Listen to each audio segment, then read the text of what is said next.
Good afternoon, you lovely people. It's the day after the North London derby. Tottenham 2, Arsenal 3. That was the full-time score yesterday at the Lane. And now that I've had a bit of time to dissect the game and collect my thoughts, I wanted to speak to you guys about it in a clearer headspace, because I want to start things off by asking you guys the question, and then I'll be giving my thoughts and opinions on it. What went wrong for Tottenham yesterday? Because judging by the statistics, we were the better team. We had more possession, we had more shots on target, a higher XG, more passes, more touches. Yet we went on to concede 3 and lost the game 3-2. And in my opinion, there's 4 reasons as to why we lost yesterday. The first, the player performances. Simply not good enough in a North London derby. There's one man who can come away from that game with his head held high, and that's Christian Romero. We call Heung-min Son a leader. That guy's a leader, because when we're 3-0 down in a North London derby, he's the one sprinting all over the pitch. He's the one getting himself in a striker's position, and then he gets gifted a goal. But he's in that position in the first place that no one else was willing to be.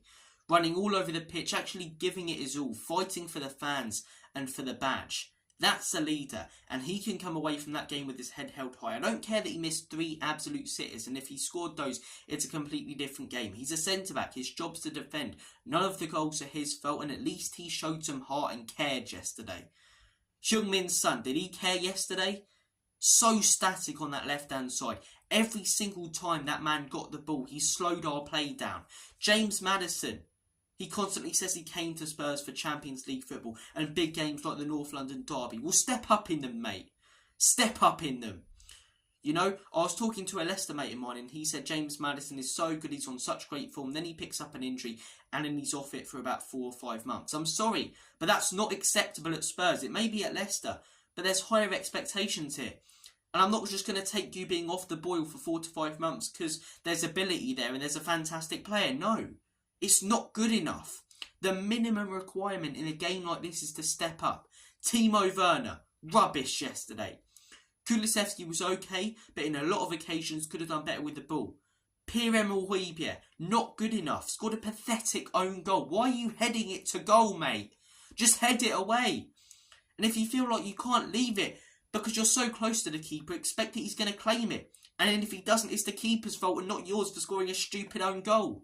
You pillock.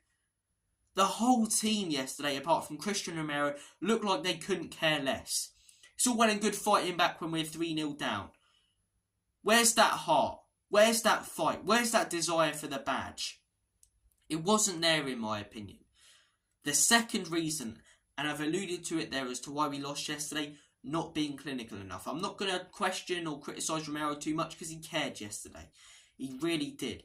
But 3 sitters missed by him. He's got to score at least 2 of those, in my opinion. The first one I'll let him off for because there's a few Arsenal players in front and he does well to rise and head it down and it just misses the post. The second one, I'm sorry, back post, that's got to be going in the back of the onion bag, but it hits the post. And the third one, right in front of David Raya, not as easy as it may look, but head it down, mate. If you can get up and over him, head it down. But it's such a poor header. I think we missed a lot of big chances yesterday, and if we put them away, it could have been a different scoreline. Because whilst we were 3-0 down at half-time, I'd argue we were the better team in the first half. But that doesn't eliminate the reason why we were 3-0 down, and that's my next point. Set pieces. Set pieces, in my opinion, I just don't understand what the team are being coached to do when it comes to defending set pieces. Week after week, we're conceding bad goal after bad goal from corner or free kick. And it's not even like the Arsenal players are having to score brilliant headers. That is one of the easiest headers I've seen from a corner all season, that Havertz goal. And you know what? I watch it back. There's 4 Arsenal players jumping in the air. There's 1 Spurs player. Defend your box. Defend your goal. Jump in the air. And if it goes in the back of the net, at least you try to fight for the ball instead of just seeing them jump up and go, no, I'll just leave him to see if he misses. It's pathetic. It's absolutely pathetic. And whilst I do put it down to our set-piece coaching, and I know we have coaches such as Ryan Mason and Jedinak who aren't good enough, also, it's common sense to jump and fight for the ball. Whilst I will criticise Ange in a minute, and I will criticise our coaching team for not working on set pieces like they should have, which is evident, it is also common sense to jump and fight for the ball. The positioning of you in that box, I'll blame that on the coaching staff, and I'll blame that on Ange. but not jumping or fighting for the ball, that's just lacking desire. And that's down to these overprotected players who, if you criticise them, it goes down as abuse. It's not. Defend set pieces. I mean, some of the ones we're conceding, we're just not even jumping up or fighting for the ball. Like the one with Dan Burn the other week. It's just so poor. It's so poor. It really is. And the fourth point, in my opinion, is Ange Postecoglou, right? I will judge Ange next season. I think we've seen a lot of positives this season. I do. Whilst it may be minimal, there is progress. And when you consider the fact we lost Kane, finished 8th last season, sacked 3 managers, he's done an okay job coming in. I would say a decent job. But his stubbornness in games is costing us. And sticking to his system constantly, not tweaking us, is costing us points. I don't have a problem with him playing attacking football with a high line, because Pep does, Arteta does, Klopp does. But do you know what those 3 managers do? They tweak it in certain games. Arteta on Tuesday, high line, high press. He came to the Tottenham stadium yesterday. He sat back, counter-attacked us. They had 2 half chances. They ended up winning 3-2. You know? Tactical masterclass from Arteta, because it was so easy for him to set up against us. It's so easy for any manager to set up against us because we don't tweak it. As I say, I don't have a problem with us a majority of the time playing a high line and inverting the wing backs. But in certain games, when it's compact in the middle, put the wing backs out wide. Start crossing the flipping ball. You just keep persisting with trying to play through the middle. When the likes of Saliba and Gabriel, the 2 best centre-backs in the league this season, are obviously going to intercept your passes because they're not good enough. So compact yesterday, Arsenal, and I'm screaming at the telly, put the wing-backs out wide and cross the ball. Because that's not what they're going to expect. But every team plays against Spurs. They'll set up with a back 3 or a back 2, stay compact, counter-attack our high line with a long ball over the top and pacey players up top. That's what every team who's got a result against us this season has done. That's what Arsenal did. They got a result. That's what Wolves did when they came to the Tottenham stadium. They got a result. That's what Newcastle did away from home. 72% possession in that game. It means nothing if you don't do anything with it. We created chances in this game. It was a better performance than a few weeks ago. But that game, 72% possession, it means nothing if you don't create chances or do something with it or score goals from it. And even in that game, 4 goals for them, 0 for us, 72% possession.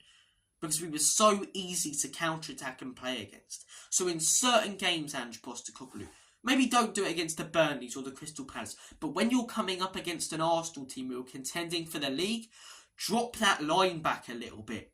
Put the wing-backs out wide, confuse them. When you're coming up against a Newcastle team at St James's Park, maybe counter-attack them. Shock them, then they won't know what to do when they're having to keep a lot of the ball.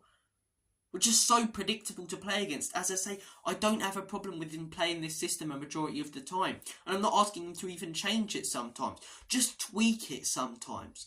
Little changes. Drop the line back a little bit. Put the wing backs out wide. A bit more width to our game. Don't try and exploit the overload and attack from wide areas. But no, it's the same thing every single game. And I'm sorry, but doing the same thing over and over again, expecting different results, is insanity. I will judge Ange Postecoglou next season if he's given the players. I will.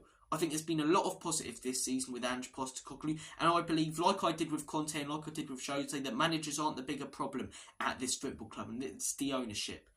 But there are things that Ange Postecoglou needs to get right, and there are things that he needs to change. The timing of his substitutions in games, his stubbornness not to change his system, they're costing him. And next season, if things go tits up, whilst I won't be one of the men calling out for his job, you will see people doing it, and you'll see the ownership sack another manager, and the same cycle repeat itself. I don't want that to happen, and I think if Ange changes certain things, there's a making of a great manager there.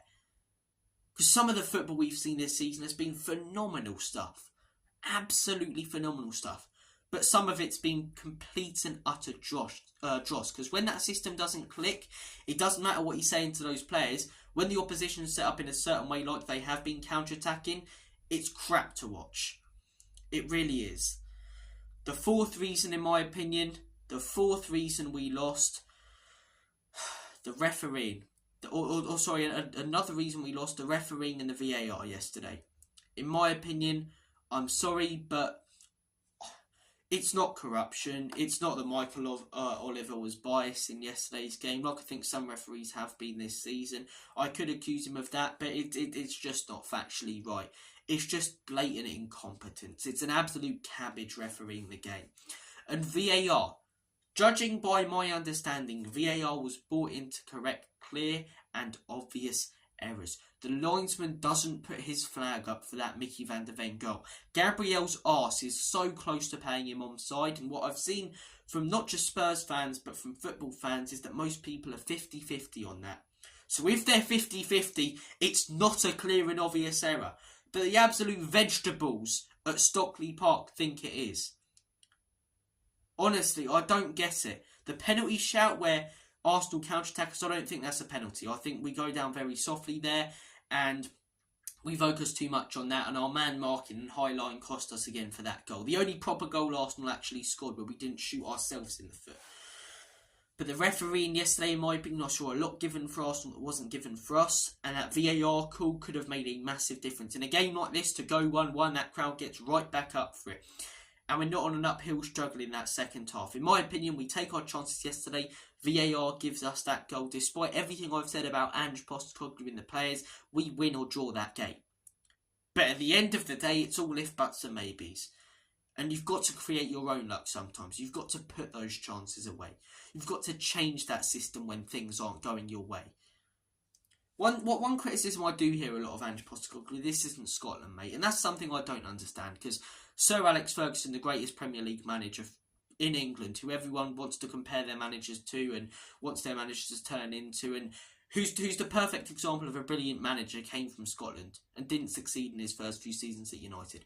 I've always said I will judge a manager based on his second season, and I will judge him based on when he's given the tools. In my opinion, previous managers haven't been at Spurs, whilst Ange Postecoglou hasn't been back to the extent that I want him to be. He has been more than those managers, and if he's given a statement signing, like an Isak or like a Paulinho this summer, and things don't change around and we're in the same position, then questions need to be asked.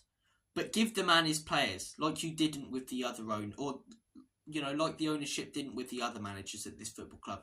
The big thing that this club are lacking are going out there in the summer and making a statement signing. I don't care about young 21-year-olds who could develop into good players, or the 25 million centre-back from Gdansk who could turn into a fantastic player. I want a statement signing who's going to make the difference. That's what Arsenal have done this summer. They've signed all the young players, but now that they want to go up to that next level, Declan Rice comes in. Phenomenal player. I hate to say it because he's a gooner, but phenomenal player. I want us to go out there and sign Paulinho, Isak, sign both, even one. I'd rather one proper statement signing than a previous one.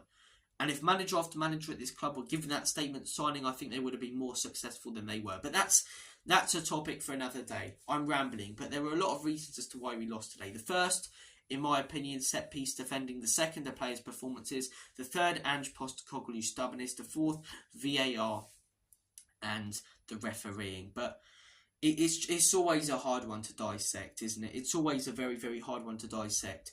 I actually thought we'd be the better team yesterday, but you know what?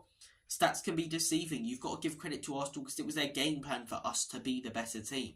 They had 2 half chances in the whole 90 minutes and they put them away. We gifted them a goal, and yes, things didn't go our way, but that's not their problem, is it? They're in a title race, they take the points, they run, they laugh at us. They say North London's red, and that's what gets me as well. There's the stopping them winning the title here, and there's all of that, and it's the fact we've lost a game, but it's a fact we've lost the game to them. We had a chance to stop our rivals winning the league, and I swear, if we go on and beat Manchester City, do you know what I'm saying? Roll over Tottenham and take it up the backside in that game. Go on and beat Chelsea, get a result against Liverpool, but in that game, I don't care if it means that we don't get 6th, because if we beat Manchester City, we put it on a plate for Arsenal to beat Everton and then win the league on the last day of the season, which, let's be honest, Everton are already survived. That's at home. That's Arsenal as league champions. That's the only game I really see Man City stepping up in, honestly. So roll over Tottenham in that game. I don't like saying that, and I'm not going to cheer Man City, but I'm also not going to be happy if we score and cheer if we score. I don't want us to help them at all. I really, really don't. And if we end up being the difference as to when they win the title or don't win the title, it's disgusting. It's absolutely disgusting. But look, we've got Chelsea on Thursday. I'm not looking forward to that. On paper, we're a better team than them. We've got better players than them. But it's Stamford Bridge, isn't it? It's Stamford Bridge. No matter how they're playing, those absolute scumbags will belt out their one chant all game. Chelsea, Chelsea, Chelsea, Chelsea, Chelsea, Chelsea. And they'll probably end up beating us with a jammy goal in the dodgy VAR decision. I mean, it's just, we never get anything at Stamford Bridge. So I'm not confident for that. Liverpool, if it was at home, I'd be quite confident because it looks like their head's gone. But at Anfield, probably won't get anything there. Burnley at home, they're fighting for their lives. Who knows? Manchester City at home, we'll probably lose that one, but I swear we better not win it. I didn't think I'd say that. And then Sheffield on the last day. So to be honest with you guys, from now till the end of the season, I see us probably taking 6 to 10 points. Will that be enough to get Europa League? Probably in my opinion. But at the end of the day, I think there's more of a chance of us winning Europa League. You constantly hear pundits going, Champions League, Spurs. Oh no, Spurs aren't going to get in the Champions League, mate. If you're watching us yesterday in Newcastle and you think we're ready for the Champions League, don't expect savers like I did and get yourself a pair of glasses, because we're not. We're not. Europa League's an actual competition. We've got at least a chance of winning. We can develop our youngsters in. And it's just, yeah, we're just not ready. We're there to make up the numbers in the Champions League. We'll have a little tug to the Champions League music and then get spanked again. Memories we'll create, though, bad ones probably if we get back into it. So Europa League it'll most likely be. If I'm honest with you guys, I'll still make the videos, but I'm pretty much checked out for this season now. I'm focused more on Arsenal not winning the league. So my end of season goals are, don't let Arsenal win the league, secure Europa League, which should be pretty easy, but we are Tottenham, so nothing comes easy to us. And then all focus on next season. There's no trophy winning this season. We've lost the North London derby. Just as I say, take 7 to 8 points, hopefully more, but 7 to 8 points gets us Europa League in my opinion, because then that's 67 to 17. I don't see Man United, Chelsea, West Ham getting those points. So get those points, that's Europa League, focus on next season. Those are my thoughts and opinions. For a first season run so far, I don't think it's necessarily been bad. I also don't think it's necessarily been good. A few months ago I would have said that it's fantastic first season, but a lot can change in football in a few months. And in my opinion, it's been a decent enough first season. He's done a better job than last season. There is slight progress, but I want to see more progress. But then again, it is a rebuild. The manager deserves time to at least try and sort things out, and I'm willing to give it to him. I think if you're Ange out, you need to give your head a wobble. You do, because what is the actual point in sacking another manager? Seriously, it's just the same cycle repeating itself. Next season, if the results aren't going our way and we're still getting hammered left, right and centre, fair enough. But these hammers are coming a little bit more often. Hopefully we can go on and beat Chelsea, or at least get something there. I mean, I just don't want to lose to Arsenal and Chelsea in the same week. And if anything, I hate their fans, Chelsea fans, more than Arsenal fans. You know, at least they're a good team, Arsenal, and they're fans of somewhat of, you know, bloody decent fans that make a bit of noise. I mean, the Chelsea ones sing one bloody chant all day and bang on the top of the bloody turnstiles. But look, guys, I've given my thoughts and opinions. I'm sorry if I'm a bit down. We did lose the derby though. A lot of positives to take from yesterday. It's hard to see them though when we've lost, you know, 3-2 in a derby. But as I say, the main reasons we lost are VAR and refereeing, our set piece defending. One team fantastic at set piece and one bad.